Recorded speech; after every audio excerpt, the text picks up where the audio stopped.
আমরা কিন্তু জানি খুব ভালো করে যে আমরা কি কি পাপ করেছি। এই পাপগুলোকে কিন্তু খাতার মধ্যে লিস্ট করতে হবে, পারবেন? নিজের বড় বড় পাপগুলোকে খাতায় লিস্ট করতে পারবেন? পারা যাবে ইনশাআল্লাহ।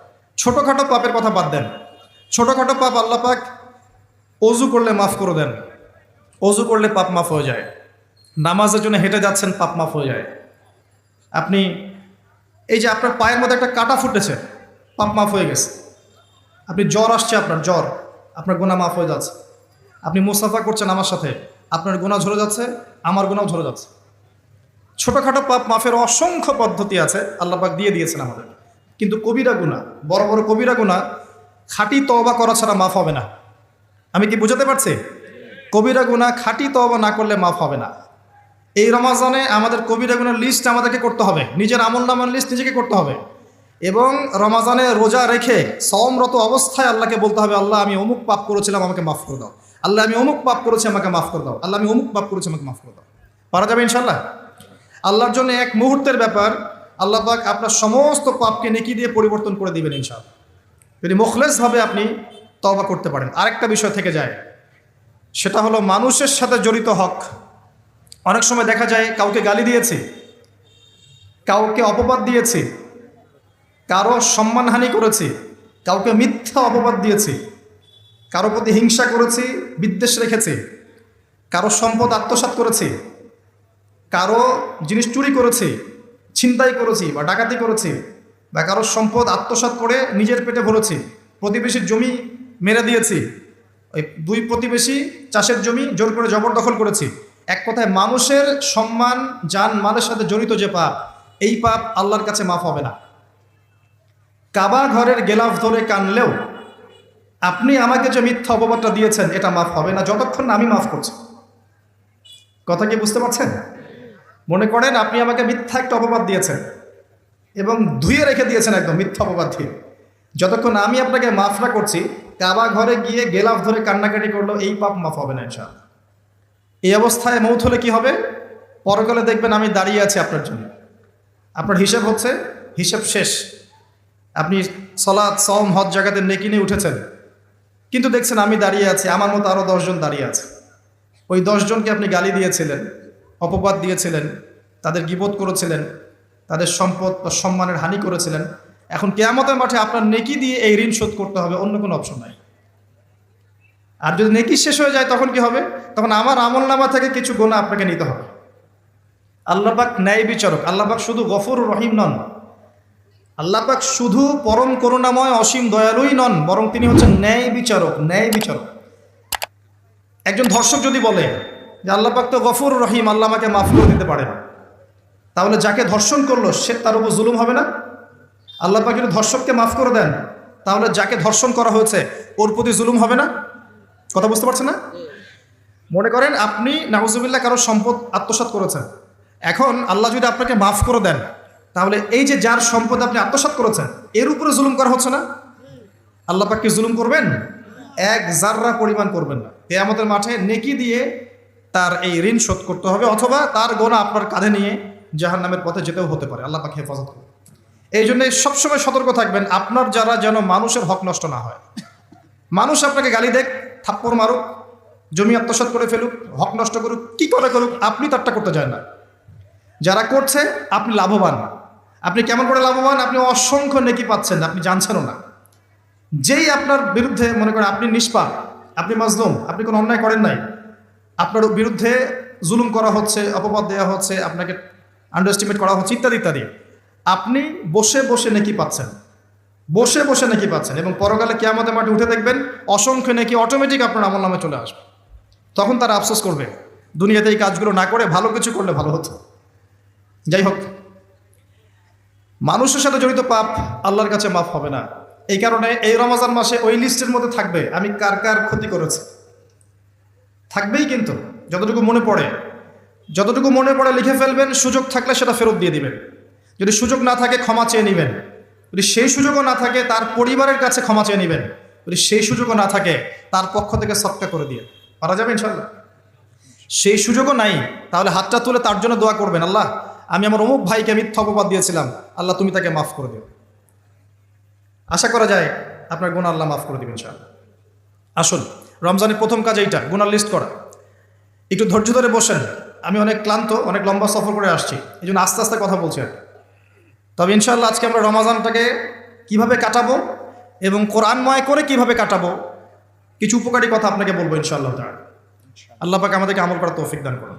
প্রথম কাজ পাপের লিস্ট করা, তারপরের কাজ হচ্ছে তওবা করা।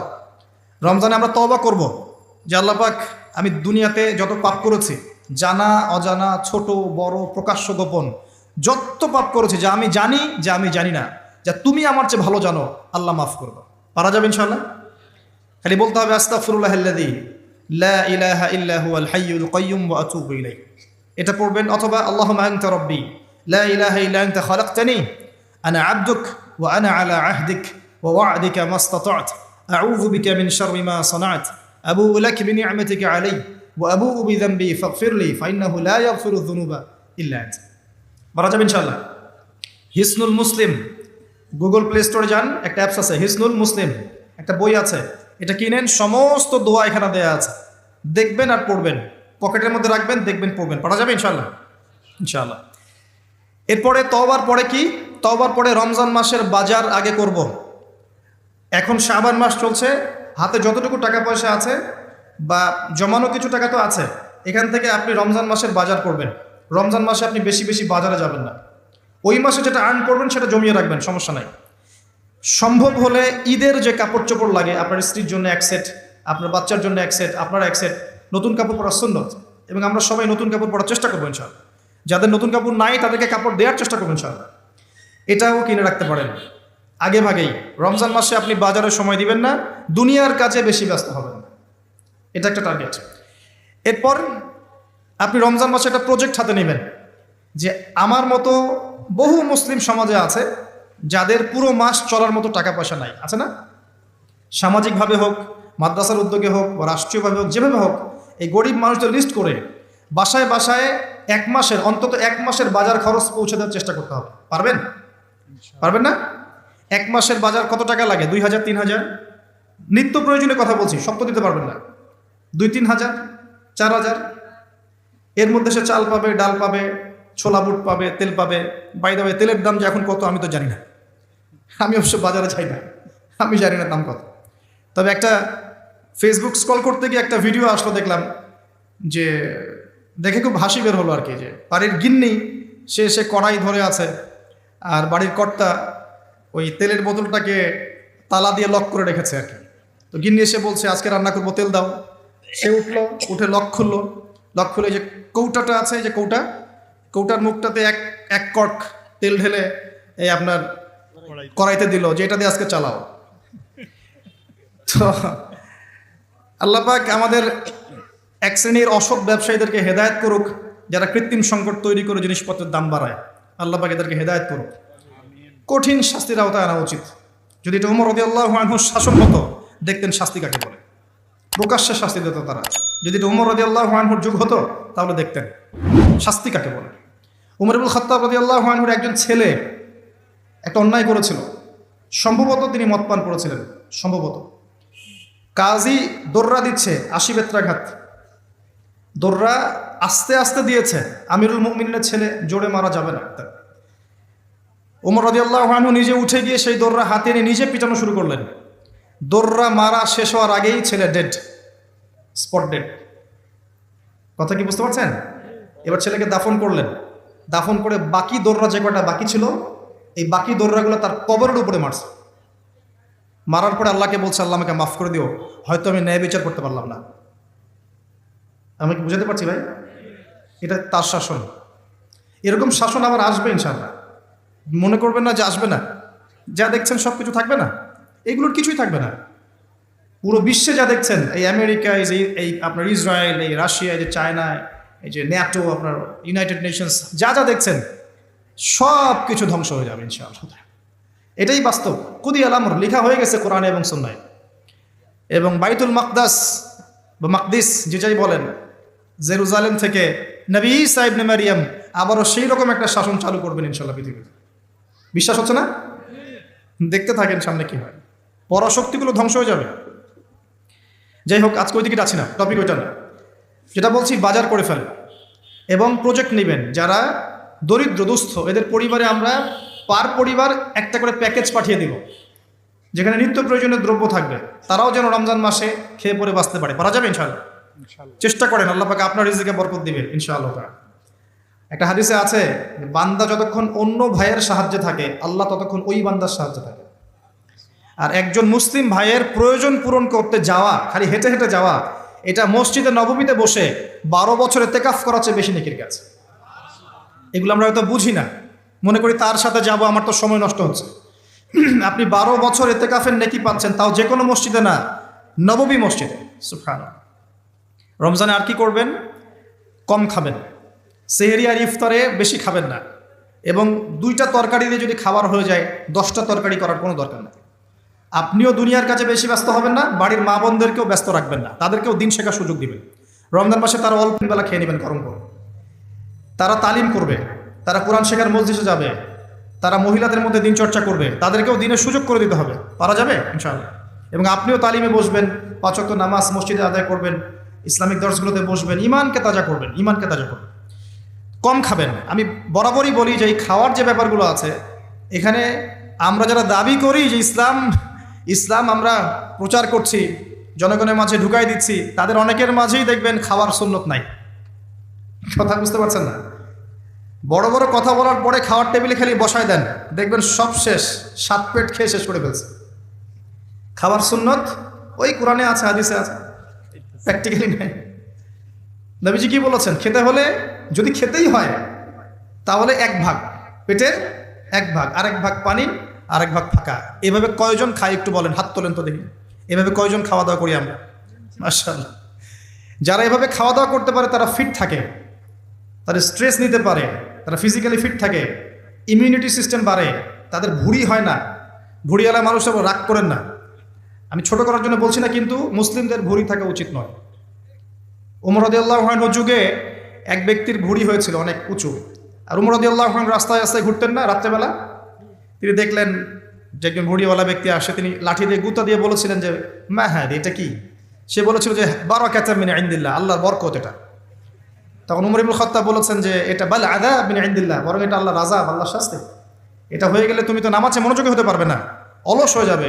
আর আখিরুজ জামান, শেষ জামানার হাদিসগুলোর মধ্যে একটা হাদিস আমি পেয়েছিলাম যে শেষ জামানায় 1 শ্রেণীর মানুষ বের হবে, যারা খুব মেদ ভুঁড়িওয়ালা হবে, ঠেস দিয়ে বসে থাকবে আয়েশ করে, আর বলবে আমি কোরআন মানি, হাদিস মানি। কথা বুঝতে পারছেন? সব লেখা আছে, নবী সাল্লাল্লাহু আলাইহি ওয়াসাল্লামকে সব দেখানো হয়েছে, একদম নিখুঁতভাবে তিনি সব ব্যাখ্যা করে গেছেন। সুবহানাল্লাহ। ঈসা আলাইহিস সালাম যখন আসবেন, তার যে চুল থেকে টপ টপ করে পানি পড়তে থাকবে, এটাও হাদিসে এসেছে। আর কি জানতে চান? এই যে মাসিহুদ দাজ্জালের কথা বলা হয়, এই দাজ্জালকে যেখানে হত্যা করা হবে সেই জায়গাটাও হাদিসে লেখা আছে, এটা বাবে লুদ নামক জায়গা। বাবে লুদ, এটা ফিলিস্তিনের মধ্যে আছে। কি চাচ্ছেন? সব লেখা আছে।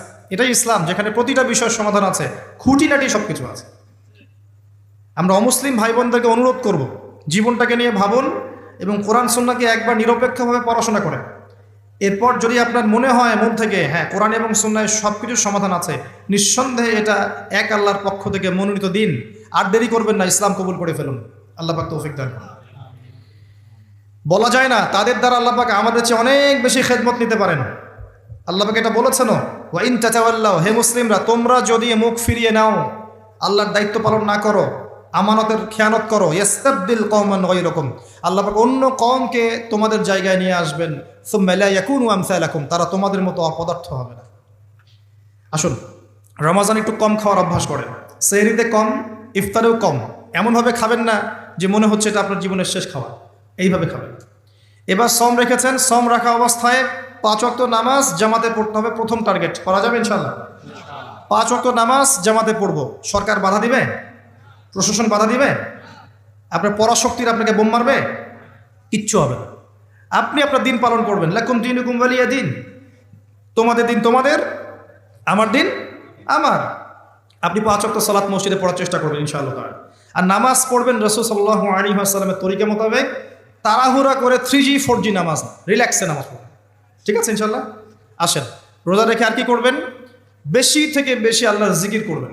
সুবহানাল্লাহ, আলহামদুলিল্লাহ, লা ইলাহা ইল্লাল্লাহ, আল্লাহু আকবার, সুবহানাল্লাহি ওয়া বিহামদিহি, সুবহানাল্লাহিল আযীম, লা ইলাহা ইল্লাল্লাহ ওয়াহদাহু লা শারীকা লাহ, লাহুল মুলক ওয়া লাহুল হামদ ওয়া হুয়া আলা কুল্লি শাইইন কাদির, লা হাওলা ওয়া লা কুওয়াতা ইল্লা বিল্লাহ ইত্যাদি যত জিকির আছে বেশি থেকে বেশি করবেন। মানুষের সাথে কথা কম বলবেন, অহেতুক চায়ের দোকানে আড্ডা পিটাবেন না, অহেতুক পাবজি নিয়ে পড়ে থাকবেন না, অহেতুক ফেসবুকে স্ক্রল করে সময় নষ্ট করবেন না, অহেতুক ইউটিউবে পড়ে থাকবেন না। আপনি জিকিরে সময় দিবেন, জায়নামাজে বসে থাকবেন, জিকিরে সময় দিবেন। আল্লাহ পাক তৌফিক দান করুন। এবং বেশি থেকে বেশি দোয়া করবেন আল্লাহর কাছে রমজান মাসে। দোয়া আপনার নিজের জন্যে, আপনার মা বাবার জন্যে, আপনার মৃত আত্মীয় স্বজনের জন্যে, আপনার ফিউচারের জন্যে, আপনার সন্তানদের জন্যে, আপনার দেশের জন্যে, আপনার জনগণের জন্যে, মুসলিম উম্মার জন্যে, সবার জন্য কি করবেন? দোয়া করবেন। দোয়ায় কার্পণ্য করবেন না। আপনি যখন অন্য কোনো মুসলিম ভাইয়ের জন্য দোয়া করছেন, তখন আপনার মাথার কাছে একজন ফেরেশতা থাকবেন, যিনি বলবেন যে তোমার জন্যও তাই হোক, তোমার জন্যও তাই হোক। দোয়া করলে লাভ, আপনার ক্ষতি নাই। আর দোয়া করার উপযুক্ত সময়গুলো খুঁজে খুঁজে বের করবেন। যেমন রোজা রাখা অবস্থায় দোয়া করলে দোয়া কবুল হয়। 2 একামতের মাঝখানে, মানে আজান এবং একামত এর মাঝখানে দোয়া করলে দোয়া কবুল হয়। নামাজের, ফরজ নামাজের পরে দোয়া করলে দোয়া কবুল হয়। সালাম ফিরানোর আগেও দোয়া করলে দোয়া কবুল হয়, দোয়া মাসুরার পরে। এরপরে সেজদারত অবস্থায় দোয়া করলে দোয়া বেশি কবুল হয়। শেষ রাতে দোয়া করলে দোয়া কবুল হয়। বৃষ্টি পড়ছে, এই সময় দোয়া করলে দোয়া কবুল হয়। একটু দান সদকা করেছেন, ভালো কাজ করেছেন, এখন হাত তুলে দোয়া করেন, দোয়া কবুল হয়। ওযু করেছেন, এখন হাত তুলে দোয়া করেন, দোয়া কবুল হয়। অনেক জায়গা আছে দোয়া কবুলের, খুঁজে খুঁজে বের করে দোয়া করতে থাকে। দোয়া চাইতে হবে কেন? নিজের দোয়া নিজে করুন। দোয়া চাওয়া ভালো কাজ, এটা কোনো খারাপ কিছু না, কিন্তু নিজের দোয়া নিজে করতে শেখেন। আপনার যা প্রয়োজন আমি কি বুঝতে পারবো? আপনি যদি বলেন ভাই দোয়া করেন, আমি বলতে পারি যে বারাকাল্লাহ ফিক, কিন্তু আপনার কি কি দরকার, আপনার মূল চাহিদা কি কি, আপনাকে নিজের ভাষা আল্লাহর কাছে বলতে হবে। যদি আপনি কোনো মতে আরবিও না জানেন, আরবির কিছুই জানেন না, আমি বলবো আপনি প্রয়োজনে বাংলাতেই আল্লাহর কাছে দোয়া করেন। আল্লাহ পাক সব ভাষা বুঝবেন ইনশাআল্লাহ। আল্লাহ পাক কি সব ভাষা বুঝবেন না? ইনশাআল্লাহ। বেশি বেশি দোয়া করবেন। রমজান মাসে আরেকটা কাজ করবেন, জাকাত।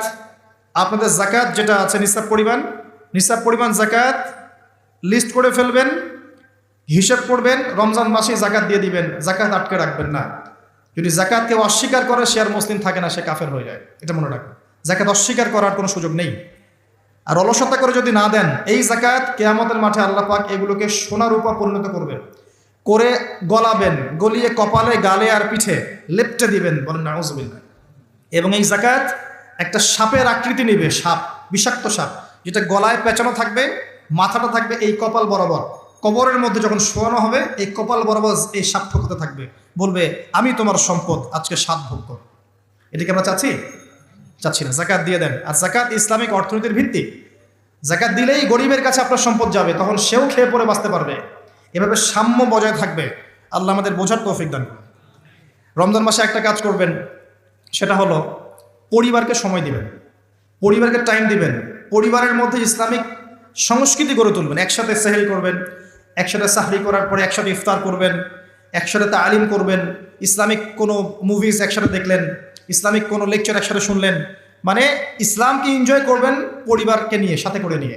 বাচ্চা কাচ্চারা দেখবে ছোটোবেলায় আমরা বাবাদের সাথে এটা করেছিলাম, ওইটা করেছিলাম। ইফতার বানাচ্ছেন বাসায়, বাচ্চাদেরকে ইনভলভ করবেন, বাচ্চাদেরকে রোজা রাখতে উৎসাহিত করবেন, ওদেরকে নবীদের গল্প শোনাবেন, ইসলামিক কালচারে বড় করবেন। দেখবেন পরিবারের মধ্যে শান্তি রহমত নেমে আসবেন, পারা যাবে ইনশাআল্লাহ। রমজান মাসে আরো একটা কাজ করবেন, সাদাকাতুল ফিতর দিয়ে দিবেন। এটা সম্পর্কে আলেম ওলামারা আপনাদেরকে বলবে খুতবা ইনশাআল্লাহ, আমি আগেই বলে রাখলাম, সাদাকাতুল ফিতর দিয়ে দিবেন। রমজান মাসে আরেকটা ইম্পর্টেন্ট কাজ আছে, সেটা হলো যে আমাদের সমাজে অনেক এতিম থাকে, বিধবা থাকে, নিঃস্ব অসহায় মানুষ থাকে। এই মানুষগুলোর পাশে দাঁড়ানোর চেষ্টা করবেন, বেশি থেকে বেশি দান সাদাকা করবেন। যতটুকু সামর্থ্য আল্লাহ দিয়েছেন আপনি বেশি থেকে বেশি দান সাদাকা করবেন। এভাবে ইনশাআল্লাহ আপনি রমজানটাকে উপলব্ধি করতে পারবেন, এনজয় করতে পারবেন। আপনার সালাতের মাধ্যমে, আপনার সিয়াম রাখার মাধ্যমে, দোয়া করার মাধ্যমে, জিকির করার মধ্য দিয়ে, পরিবারের সাথে এনজয় করার মধ্য দিয়ে দেখবেন আপনি আত্মশুদ্ধি অর্জন করতে পারছেন। আরেকটা কাজ, রাতের বেলা তারাবি সালাত। রাতের বেলা তারাবি মসজিদে জামাতে পড়ার চেষ্টা করবেন, এবং সবচেয়ে সুললিত কণ্ঠে যিনি তেলাওয়াত করতে পারেন তাকে ইমাম বানাবেন। নামাজটা এনজয় করা যায় যেন। রুকু করলে সেজদা পাই না এমন নামাজ দরকার নাই। আমার কথায় মন খারাপ করছেন? রুকু করলে সেজদা পাই না এমন নামাজের দরকার নাই। ধীর স্থিরভাবে নামাজ পড়েন, মধ্যম পন্থায় নামাজ পড়েন, সুললিত কণ্ঠে তেলাওয়াত করেন। ওই মক্কার তারাবি দেখেন, মদিনার তারাবি দেখেন, অনেক সুন্দর তারাবি। রাকাত সংখ্যা নিয়ে ঝগড়া করেন না, সামনে একটা ঝগড়া আসবে, 20 টাকার নাত রাখার, তারপরে আবার ঝগড়া আসবে, ঈদের তাকবীর কতটা, আর ঝগড়ার তো শেষ নাই। আস্তে আস্তে আস্তে আস্তে ইসলামের বিরোধী শক্তি যারা, তারা বিশ্বের নেতৃত্ব দেওয়ার আসনে চলে গেছে, আর আমরা আপোষে এই মারামারি কাটাকাটি ঝগড়া নিয়ে পড়ে আছে। বিশ্বাস করছেন? এই হচ্ছে বাস্তবতা। কে কার গীবত করবে, কে কাকে অপবাদ দিবে, কে কার উন্নতি দেখে টেনে নামাবে, কে কাকে হিংসা করবে, কোন দল কোন দলকে কাটা ছড়াছড়ি করবে, কোন আলেমকে, কোন বক্তাকে, এগুলো চলছে সমাজে। আর ইখতিলাফি মাসআলাগুলোকে নিয়ে আমরা এতটা সময় নষ্ট করেছি, এই সময়ে ইসরায়েল 70 বছর এগিয়ে গেছে। কথা বুঝতে পারেন না মনে হয়? সামনে দেখেন কি হয়, সামনে সে বিশ্বকে নেতৃত্ব দিবে, দেখে নিয়েন। ও মুসলিমদের নাকের ডগার উপর বসে সারা বিশ্বকে নেতৃত্ব দিবে, মুসলিমরা কিচ্ছু করতে পারবে না যতক্ষণ না ইমাম মাহদি আসছেন, তার আগ পর্যন্ত না। ইল্লা মাশাআল্লাহ, ইল্লা মাশাআল্লাহ, যদি আল্লাহ পাক কিছু বান্দাকে খাস করে নেন সেটা আলাদা বিষয়। মানে এখনো এই পৃথিবীতে এমন কিছু বান্দা আছে যারা কশ্চিনকালেও জালেমের সামনে মাথা নত করবে না, যারা হকের উপর থাকবে, যারা ইসলামের বিরোধী শক্তিকে ছাড় দিবে না, এমন বান্দাও পৃথিবীতে আছে। তাদের কথা ভিন্ন। বেশিরভাগ মুসলিমই লাহুম কুলুবুন লা ইয়াফকাহুনা বিহা, এরকম পর্যায়ে পড়ছে। হৃদয় আছে, উপলব্ধি করে না, চোখ আছে দেখে না, কান আছে শোনে না। এগুলোর ইখতিলাফ বাদ দিয়ে আপনি স্থিরভাবে নামাজের রাকাত সংখ্যা না, আপনি কোয়ালিটি বাড়াবেন, নামাজটা কত সুন্দর হচ্ছে এটা ফ্যাক্ট। এবং তারাবির নামাজটাকে এনজয় করেন, খতম হবে কোরআন, আমরা কোরআনকে এনজয় করবো ইনশাআল্লাহ। এরপরেও শেষ রাত্রে আপনি চেষ্টা করেন নিজে ওঠার জন্য পরিবারের লোকজনকে ওঠানো, আসো 2 রাকাত নামাজ পড়ি, আসো 4 রাকাত নামাজ পড়ি। সেহরি করার 1 ঘন্টা আগে ওঠা যাবে না? সেহরি করার 1 ঘন্টা আগে উঠলেই কিন্তু আমি মিনিমাম 5-6 রাকাত, 8 রাকাত, 10 রাকাত নামাজ পড়তে পারবো। 2 রাকাত তো পারবো কমসে কম। 2 রাকাত পড়ে একটু তাসবিহ তাহলিল করে, একটু কোরআন তেলাওয়াত করে আল্লাহর কাছে হাত তুলে দোয়া করা যাবে না? ওই সময় আল্লাহ পাক প্রথম আসমানে নেমে আসেন, সুবহানাল্লাহ, এসে বলেন, কে আমাকে ডাকবে, আমি তার ডাকে সাড়া দিব। কে আছে আমার কাছে কিছু চাইবে, আমি তোমার চাওয়া পূরণ করব। কে আছো আমার কাছে ক্ষমা চাইবে, আমি তোমাকে ক্ষমা করে দেব। আল্লাহ পাক ফজর পর্যন্ত এটা বলতে থাকে। রমাদানের আর 2টা কাজ, এক হচ্ছে লাইলাতুল কদর তালাশ করবেন। আর লাইলাতুল কদর তালাশ করতে হলে শেষ দশকটা ইতিকাফ করার চেষ্টা করেন। ইতিকাফ করতে পারলে আপনি লাইলাতুল কদর পেয়ে যাবেন ইনশাআল্লাহ। স্পেসিফিকলি বলা নাই 27 রমজানই লাইলাতুল কদর হবে, স্পেসিফিকলি বলার সুযোগ নাই, মিস হতে পারে। নবীজি বলেছেন শেষ দশকের বেজর রাত 21, 23, 25, 27, 29 যে কোনো একটা রাত লাইলাতুল কদর হবে। এক রাত ইবাদত করবেন, সারা হাজার মাস ইবাদত করার নেকি পেয়ে যাবেন ইনশাআল্লাহ তাআলা। এই রাতে দোয়া করলে দোয়া কবুল হয়ে যায়। আল্লাহ পাক আমাদেরকে লাইলাতুল কদর পাওয়ার তৌফিক দান করুন, ইতিকাফ করার তৌফিক দান করুন।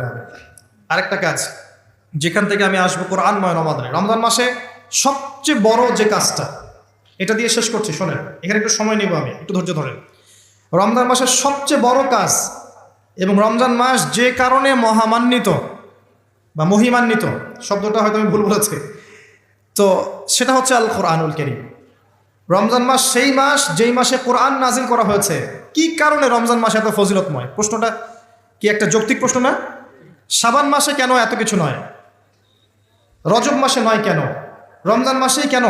উত্তর একটা উত্তর, যে শাহরু রমাদানাল্লাযী উনজিলা ফীহিল কোরআন। রমজান সেই মাস যেই মাসে আমি কোরআন নাজিল করেছি। কি জন্য নাজিল করেছেন আল্লাহ পাক? হুদাল লিন্নাস, এটা মানব জাতির জন্য হেদায়েত, ওয়া বাইয়িনাতিন মিনাল হুদা, এবং এটা সুস্পষ্ট একটা প্রমাণ, ওয়াল ফুরকান, এবং সত্য মিথ্যার মানদণ্ড, ইলা আখিরিল আয়াত। সূরা কদরে আল্লাহ বলছেন ইন্না আনজালনাহু ফি লাইলাতুল কদর, আমি লাইলাতুল কদরে কোরআন নাজিল করেছি। আর কদর কোন মাসে? শাবানে না রজবে না রমজানে? তাহলে রমজান মাসে কোরআন নাজিল হয়েছে, প্রমাণ হলো। রমজান মাসে আল্লাহ পাক কোরআন নাজিল করেছেন কোথায়? এবার আপনাকে দেখাচ্ছি। এই যে আইয়ামে জাহেলিয়াতে। কোথায়? আইয়ামে জাহেলিয়াতে, যখন একটা যুগের মধ্যে শিরক আছে, সুদ আছে, ঘরে ঘরে শিরক, ঘরে ঘরে সুদ, ঘরে ঘরে মাদক, ঘরে ঘরে মেয়েদের অবমাননা এবং গোত্রীয় হানাহানি, কাটাকাটি, মারামারি, জেনা, ব্যভিচার ভর্তি একটা সমাজের মধ্যে। এখানে রমজান মাসে লাইলাতুল কদরে আল্লাহ কোরআন নাজিল করছেন। কথা কি বুঝতে পারছেন? এবার এই মাসটাকে আল্লাহ পাক সম্মানিত করে দিলেন। তাহলে রমজান মাসের মূল কাজটা কি? কোরআনকে সময় দেয়া। এই মাসের মূল বিষয়টা কি? আল কোরআন। এখন আসেন, এই জাহেলি যুগে কোরআন নাজিল হলো মাত্র 23 বছর পর। কত বছর? মাত্র 23 বছর কোরআন অনুযায়ী চলার পরে দেখা গেল ওই জাহেলি যুগের মধ্যে কোনো শিরক নাই, ওই জাহেলি যুগের মধ্যে কোনো সুদ নাই, ওই জাহেলি যুগের মধ্যে কোনো নারীর অবমাননা নাই, ওই জাহেলি যুগের মধ্যে কোনো রকমের মাদক নাই। এই জাহেলি যুগের মধ্যে ওই জাহিলি যুগের কোনো গোত্রীয় হানাহানি নাই, সবাই ভাই ভাই হয়ে গেছে। সুবহানাল্লাহ। কত বছর? 23 বছর। কিভাবে চলেছেন? এই আল্লাহর কিতাব আল কোরআনুল কারীম, এর শিক্ষা এবং এর ব্যাখ্যা সুন্নাহ, এটাকে ফলো করে চলা হয়েছে 23 বছর, মাত্র 23 বছর। এখন সেই আল্লাহ কি নাই? সেই নবী নাই? নবী জীবিত না থাকলেও তার সুন্নাহ নেই, এবং সেই কিতাব আমাদের মাঝখানে নাই? সবই আছে। যদি সেই আল্লাহ থাকেন, সেই নবীর সুন্নাহ থাকে এবং সেই কিতাব আমাদের মাঝে থাকে, তাহলে আমাদের জাহিলিয়াতগুলো দূর করা সম্ভব না? কি করবেন রমজান মাসে কোরআনকে? আপনি জেনেছেন রমাদান মাস কোরআনের মাস, এই মাসটাকে আপনি কিভাবে মূল্যায়ন করবেন? আমি কয়েকটা ক্লাসিফিকেশন বলছি, লিসেন, এই জায়গাটা একটু ভালো করে শোনেন। 1 নাম্বার, বিভিন্ন শ্রেণীর মানুষ থাকে। এক শ্রেণীর মানুষ আছে আমাদের সমাজে যারা আলিফ বা তা সা মোটেই জানে না। আছে? আছে? এমন অনেক মানুষ আছে, এদের সংখ্যা কিন্তু কম না, প্রচুর মানুষ যারা আলিফ বা তা সা উচ্চারণ করতে পারে, কোরআন বিশুদ্ধ করে একটা আলহামদুলিল্লাহি রাব্বিল আলামিন এটা পড়তে পারে না, বানান করে করে পড়তে পারে না। আছে না? এক কথায় বিশুদ্ধ তেলাওয়াত করতে পারে না, এমন মানুষের সংখ্যা কম না বেশি? প্রচুর। তাদের জন্য এই রমজানের টার্গেট হচ্ছে তাদেরকে এই রমজানের মধ্যেই কোরআন তেলাওয়াত করা শিখতে হবে। এতটুকু পারবেন? পারবেন না? ভয় পাচ্ছে? রমজান 1 মাস সময় লাগার কথা না, আপনার 20 দিন সময় লাগবে কোরআন তেলাওয়াত শিখতে ইনশাআল্লাহ। বিশ্বাস হচ্ছে না?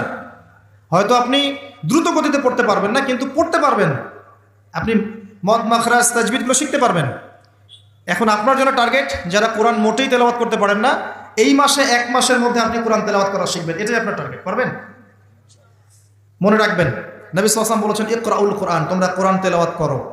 ফাইন্নাহু ইয়াতি ইয়াউমাল কিয়ামা শাফিআন লিআসহাবিহি, কোরআন কিয়ামতের দিন তার পাঠকারীর জন্য সুপারিশকারী হবে ইনশাআল্লাহ তাআলা। খায়রুকুম মান তাআল্লামাল কোরআন ওয়া আল্লামা, তোমাদের মধ্যে সেই ব্যক্তি শ্রেষ্ঠ বা উত্তম যে নিজে কোরআন শেখে, অন্যকে শেখায়।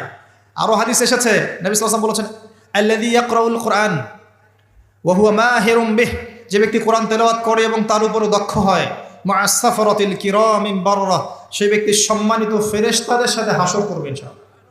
ওয়াল্লাযী ইয়াকরাউল কোরআন ওয়া ইয়াতাতা'উ ফিহি, আর যে ব্যক্তি কোরআন তেলাওয়াত করে কিন্তু করতে গিয়ে আটকে যায়, ওয়া হুয়া আলাইহি শাক, এটা তার জন্য কষ্টকর হয়, ফালাহু আজরান, তার জন্য ডাবল পুরস্কার আছে। একটা হাদিসে, তিরমিজির হাদিসে নবীজি বলেছেন যে মান করা হারফাম মিন কিতাবিল্লাহি ফালাহু হাসানা, যে ব্যক্তি একটা হরফ পড়বে আল্লাহর কিতাবের, আলিফ লাম মিম, লা আকুলু আলিফ লাম মিম হারফুন, নবীজি বলছেন আমি বলছি না যে আলিফ লাম মিম তিনটা মিলে একটা হরফ, বাল আলিফুন হরফ, লামুন হরফ, মিমুন হরফ, আলিফ একটা হরফ, লাম একটা হরফ, মিম একটা হরফ, প্রত্যেকটা হরফে তার 10টা করে নেকি হবে ইনশাআল্লাহ। আল হাসানাতু বিআশরি আমসালিহা, একটা নেকিকে 10 দিয়ে গুণ করা হবে। আর রমজান মাসে যে কোনো নেক আমল 70 গুণ বাড়িয়ে দেওয়া হয়। আল্লাহ চাইলে 700 গুণ বাড়াতে পারেন, আল্লাহ চাইলে অপরিসীম বাড়াতে পারেন। আল্লাহ পাক কবুল করুন। তিলাওয়াত করবেন, তিলাওয়াত শিখবেন। তো যাদের কোরআন তেলাওয়াত করার যোগ্যতা নেই, এই মাসে কি টার্গেট দিলাম ভাই? এই মাসে আপনি ন্যূনতম টার্গেট জাস্ট কোরআন তেলাওয়াত শিখবেন, পারবেন ইনশাআল্লাহ? অনেকের মধ্যে কনফিউশন আছে না, আমারটা হচ্ছে কি হচ্ছে না, আছে না, সঠিক হচ্ছে কি হচ্ছে না। আপনিও এই টার্গেটে থাকেন, আপনি এই মাসে কোরআন আবার তেলাওয়াত করা শিখবেন। কিভাবে শিখবেন? মাদ্রাসায় কোর্স করানো হবে, আপনি মাদ্রাসায় যাবেন। অনলাইনে যদি কোর্স করায় কেউ, অনলাইনে কোর্স করবেন, অথবা বাসায় একটা আরবি শিক্ষক নেবেন, অথবা মসজিদ ভিত্তিক এই মাসব্যাপী কোরআন শিক্ষার কার্যক্রম চালু করবেন। করা যাবে ইনশাআল্লাহ। এটা উচিত রাষ্ট্র থেকে চালু করে দেয়া, মাসব্যাপী কোরআন শিক্ষার কার্যক্রম। এটা করতে পারলে সবচেয়ে ভালো হতো, এদেশ থেকে যত মহামারীর ভাইরাস সব চলে যেত। বিশ্বাস করেন না? কোরআনের বরকতে সব বিপদ আপদ কেটে যেতে পারে। সূরা বনী ইসরাঈল আল্লাহ পাক বলেছেন যে ওয়াইদা করা'তাল কোরআন, হে নবী আপনি যখন কোরআন তেলাওয়াত করবেন বা করেন, জাআলনা বাইনাকা ওয়া বাইনাল্লাযিনা লা ইউমিনুনা বিল আখিরাহ হিজাবাম মাসতুরা, যখন আপনি কোরআন তেলাওয়াত করেন তখন আপনার এবং ওই জগৎ, যেই জগৎটা আল্লাহ এবং পরকালে বিশ্বাস করে না, এদের মাঝখানে, মানে ইমানদার এবং এর শত্রুদের মাঝখানে আমি আল্লাহ একটা অদৃশ্য পর্দা স্থাপন করে দিই। সুবহানাল্লাহ। ওই দিক থেকে কোনো ক্ষতি আপনাকে স্পর্শ করতে পারবে না। যাই হোক, এটা আপনাদের টার্গেট। 2 নাম্বার, দ্বিতীয় শ্রেণীর মানুষ যারা কোরআন মাশাআল্লাহ তেলাওয়াত করতে জানেন এবং আপনার কনফিডেন্স আছে। এখানে একটা কথা বলতে ভুলে গিয়েছিলাম যে আপনাকে শয়তান 3 ভাবে বিভ্রান্ত করতে পারে। একটা হচ্ছে শয়তান কিন্তু আপনাকে বোঝাতে পারে যে আপনি অনেক জানেন, আপনার জানার দরকার নাই, এটা শয়তান আপনাকে বোঝাতে পারে। 2 নাম্বার বোঝাতে পারে যে আপনার দ্বারা হবে না, আপনি পারবেন না। আমার কথাটা মনে রাখেন। 3 নাম্বার বোঝাতে পারে যে আমার অনেক সময় পড়ে আছে, পরে শিখে নিবে, এত তাড়াহুড়োর কি আছে? এই তিনটা অস্ত্র শয়তানের বড় বড়। আরেকটা অস্ত্র আছে 4 নাম্বার, সেটা হলো শিখতে গিয়ে দেখবেন শয়তান ওয়াসওয়াসা দিবে, এক টিচার ভালো না, ওস্তাদ ভালো না। এটা একটা ওয়াসওয়াসা। উস্তাদের হাতে নিজেকে ছেড়ে দিতে হবে, তারপরে সে বুঝবে আপনাকে কোন পথে নিয়ে যেতে হবে। নবী মুসা আলাইহিস সালাম যখন এসেছিলেন খিদর আলাইহিস সালামের কাছে, হাল আত্তাবিউকা আন তুআল্লিমানি মিম্মা উল্লিমতা রুশদা, তিনি এসে বলেছেন, হে খিদর, আমি কি আপনার সাথে থাকতে পারি এই শর্তে যে আল্লাহ আপনাকে যে জ্ঞান শিখিয়েছেন আমাকে শেখাবেন? তখন খিদর আলাইহিস সালাম বলছেন, ইন্নাকা লান তাস্তাতিআ মা'ইয়া সাবরা, তুমি তো আমার সাথে ধৈর্য ধরতে পারবে না। ধৈর্য ধরে ওস্তাদের কাছে সুপর্দ করতে হয়, তারপরে জ্ঞান পাওয়া যাবে ইনশাআল্লাহ। এত অস্থির হলে হবে না। 2 নম্বর শ্রেণী যারা পড়তে পারেন তাদের জন্য নসিহত হচ্ছে, এই রমজান মাসে আপনার টার্গেট এই কিতাব আপনি একবার খতম করবেন, একবার অনলি। পারবেন? অনলি একবার। প্রত্যেক দিন আপনি 1 পারা করে পড়বেন, প্রত্যেক দিন 1 পারা, 30 দিন 30 পারা। সম্ভব? খুব কঠিন? পারা যাবে না? ইনশাআল্লাহ আল্লাহ পাক তৌফিক দান করুন। আবারও বলছি, কোরআন তেলাওয়াত করলে আপনি প্রত্যেক হরফে 10 নেকি পাবেন। আপনি এই কোরআন আপনার পক্ষে সুপারিশ করবে, আপনি সম্মানিত ফেরেশতার সাথে হাসর করবেন। ইন্নাল্লাহা ইয়ারফাউ বিহাযাল কিতাবি আকওয়ামান ওয়া ইয়াদউ বিহিল আখারিন। বহু সম্প্রদায়কে আল্লাহ পাক এই কোরআনের মাধ্যমে সম্মানিত করেন, অনেককে অপদস্থ করেন। হাফেজে কোরআনদেরকে বলা হবে, ইকরা ওয়ারতাক, তোমরা পড়ো, উঠতে থাকো। ফাইন্না মানজিলাতাক, তোমার আসন হবে, মঞ্জিল হবে, ইলা আখিরি আয়াতিন তাকরাউহা, তুমি যেখানে তেলাওয়াত করা থামবে সেখানে জান্নাতে ওই উচ্চ আসনে তোমাকে বসানো হবে। কেউ যদি 500টা আয়াত পড়ে 500 তলা বাড়ি দেওয়া হবে জান্নাতে। কেউ যদি 1000 আয়াত পড়তে পারে 1000 তলা বাড়ি দেওয়া হবে জান্নাতে ইনশাআল্লাহ তাআলা। জি, শেষ করছি আমরা একটু। আর কিছু নেকি আছে, যেমন আপনি যদি সূরা বাকারা পড়েন, আপনার ঘরের মধ্যে শয়তান আসবে না ইনশাআল্লাহ, আপনার জীবনে বরকত হবে। আপনি আয়াতুল কুরসি পড়েন প্রত্যেক ফরজ নামাজের পরে, আপনার মৃত্যু ছাড়া জান্নাতে যাওয়ার কোনো বাধা নাই। সূরা মুলক পড়েন রাতের বেলা, এটা আপনাকে কবরের আযাব থেকে বাঁচাবে। সূরা কাহফ পড়েন প্রথম 10 আয়াত শেষ 10 আয়াত, আল্লাহ পাক আপনাকে দাজ্জালের ফিতনা থেকে বাঁচাবে ইনশাআল্লাহ। সূরা ইয়াসিন পড়েন, আপনার হাজত পূর্ণ হয়ে যেতে পারে ইনশাআল্লাহ তাআলা। আপনি সূরা বাকারার শেষের আয়াতগুলো পড়েন, 3টা আয়াত, সারা রাত নফল নামাজের নেকি পাবেন। অনেক ফজিলত, এটা বলে শেষ করতে পারবো না, আমি গুটিয়ে নিচ্ছি। যারা কোরআন তেলাওয়াত করতে পারেন তাদের জন্য কোরআনময় রমাদান হচ্ছে, আপনারা কোরআন 1 পারা করে পার ডে পড়বেন, একবার খতম দিবেন। পারা যাবে? আল্লাহ পাক তৌফিক দান করুন।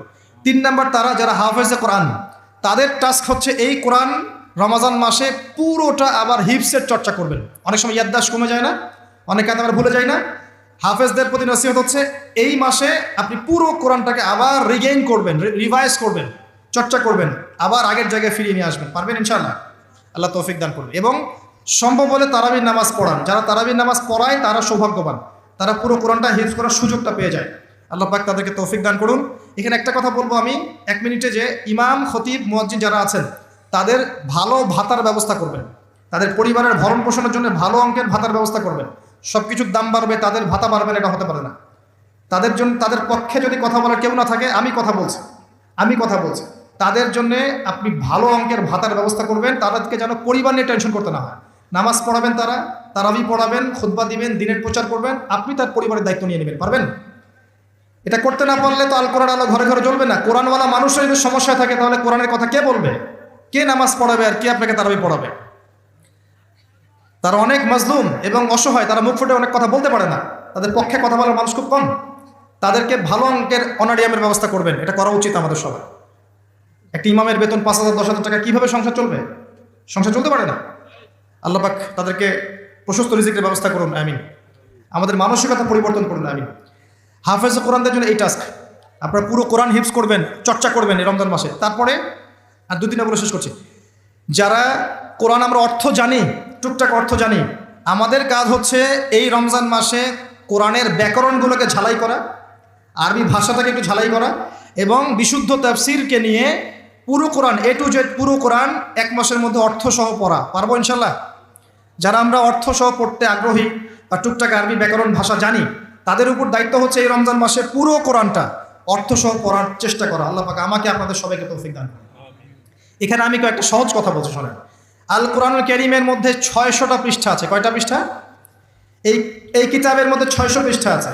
প্রত্যেক 20 পৃষ্ঠায় একটা করে পারা শেষ হয় এবং প্রত্যেকটা পৃষ্ঠায় আপনি 15টা করে লাইন পাবেন, 15টা করে লাইন পাবেন। প্রত্যেকটা লাইনে আপনি গড়ে 9টা করে শব্দ পাবেন, 9টা শব্দ। কোনো লাইনে 10টা থাকতে পারে, কোনো লাইনে 8টা থাকতে পারে, গড়ে 10টা শব্দ, 9টা শব্দ থাকবে এবং এক পৃষ্ঠায় 135 থেকে 140টা শব্দ থাকে। কথা কি বুঝতে পারছেন? এভাবে হিসাব করলে দেখা যায় যে এই 600 পৃষ্ঠার কিতাবের মধ্যে সব মিলিয়ে শব্দ আছে 77,800টা। কতটা? 77,800টা, অ্যাপ্রক্সিমেটলি 78,000 শব্দ। কিন্তু সুসংবাদ হচ্ছে এই সমস্ত শব্দগুলোই নতুন নতুন শব্দ নয়, বরং এই শব্দগুলো বের হয়েছে মাত্র 4,500 শব্দ থেকে। সুবহানাল্লাহ, চিন্তা করতে পারেন? মাত্র 4,500 শব্দ থেকে এই সমস্ত শব্দগুলো বের হয়েছে। এই শব্দগুলো আবার 3 ভাগে বিভক্ত। একগুলো হচ্ছে নাউন্স বা বিশেষ্য বা ইসম, একগুলো হচ্ছে ফেল বা ক্রিয়া, একগুলো আছে হরফ বা প্রিপোজিশন বা অব্যয়, এই টাইপের। এর মধ্যে মাত্র 200 থেকে 300টা মাজদার যদি আপনি জানেন এবং একটা শব্দ থেকে অনেকগুলো শব্দ তৈরি করার এই ব্যাকরণের টেকনিকটা যদি শিখতে পারেন, আপনি ইনশাআল্লাহ তাআলা অল্প সময়ের মধ্যেই দেখবেন আল কোরআনের মিনিমাম অর্ধেক অর্থ আপনি বুঝতে পারছেন। এটা এত সহজ, আলহামদুলিল্লাহ। অনেকে বলবেন যে এটা তাকে শুনি নাই, নতুন নতুন মেথড আসছে না, FM মেথড, এই মেথড, সেই মেথড আসছে না। আরবি ভাষা নিয়েও চর্চা হয়, মেথড বের হয়।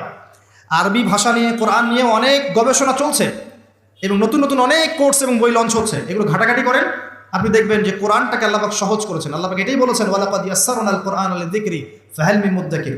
কোরআনকে আমি বোঝার জন্য সহজ করেছি, কেউ কি আছো উপদেশ গ্রহণকারী? আপনি এই ব্যাকরণগুলো শেখেন। আমি একটা ওয়েবসাইটের নাম বলে দিচ্ছি, www.understandquran.com। দেখেন এখানে সব ভিডিওসগুলো দেওয়া আছে, সময় নিয়ে খালি দেখেন। ইংরেজি ভাষায় দেওয়া আছে, উর্দু ভাষায় দেওয়া আছে, আপনি বুঝবেন। সহজ উর্দু, সহজ ইংরেজি, আপনি পারবেন ইনশাআল্লাহ তাআলা। একটু সময় দেন, 6টা মাস, 1টা বছর সময় দেন, আপনি ইনশাআল্লাহ আল কোরআনের মিনিমাম 60 থেকে 70% অর্থ করতে পারবেন ইনশাআল্লাহ তাআলা। বাকি যেগুলো পারবেন না সেগুলো একটু কঠিন, সেগুলো আপনাকে আরো উচ্চ লেভেলের বই পড়তে হবে, আলেম ওলামার কাছে গিয়ে পড়ে থাকতে হবে, গ্রামার শিখতে হবে, ব্যাকরণগুলো শিখতে হবে। আস্তে আস্তে আস্তে আপনি পারবেন ইনশাআল্লাহ। শুধু সূরা ফাতিহাতে যে কয়টা শব্দ আছে, 19টা 20টার মতো শব্দ থাকতে পারে। এই শব্দগুলো কোরআনে ঘুরে ঘুরে এসেছে প্রায় 7,800 বার। কতবার? 7,800 বার।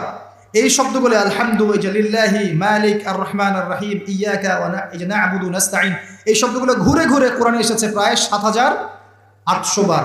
এর অর্থ জানেন? অর্থ হচ্ছে আপনি কোরআনের 7,800টা অর্থ জানেন। মজা করে শেখেন, এনজয় করে শেখেন, দেখবেন অনেক কোর্স আছে, এগুলো ঘাটেন, আলেম ওলামার কাছে যান, কম্বাইন্ড করেন, চর্চা করেন, আপনি পারবেন ইনশাআল্লাহ। পারবেন এটা হতে পারেন, আপনি পারবেন, আপনার দ্বারাই হবে ইনশাআল্লাহ তাআলা। আল্লাহ পাক কবুল করুন। তাই যারা আমরা টুকটাক আরবি ব্যাকরণ শিখতে পারি বা জানি বা চর্চা করি, তাদের উচিত রমজান মাসে এটাকে চর্চা করা এবং শুরু থেকে শেষ পর্যন্ত অর্থটা পড়া। যেটা আপনার কাছে বিশুদ্ধ তাফসীর মনে হয়, হোক মাআরিফুল কোরআন বা ইবনে কাসির বা জালালাইন, যেটা আপনার কাছে ভালো লাগে সেটা নেন বা একাধিক তাফসীর নেন। প্রতিদিন এক পারা করে আপনি অর্থ পড়ার চেষ্টা করেন, ইনশাআল্লাহ 1 মাসে একবার কোরআনের অর্থ পড়া যাবে ইনশাআল্লাহ তাআলা। আল্লাহ পাক আমাদের সবাইকে আল কোরআনের অর্থ বোঝার তৌফিক দান করুন, আমিন। এরপরে আমরা কোরআনের আদেশ এবং নিষেধগুলোকে রমজান মাসে মানব। সমস্ত কোরআনের আদেশ মানার চেষ্টা করব। নামাজ হোক, রোজা হোক, হজ জাকাত হোক, আপনার সত্য কথা বলা, পিতামাতার খিদমত করা, প্রতিবেশীর হক, সমস্ত সৎ বিষয়গুলো আমরা করার চেষ্টা করব ইনশাআল্লাহ তাআলা।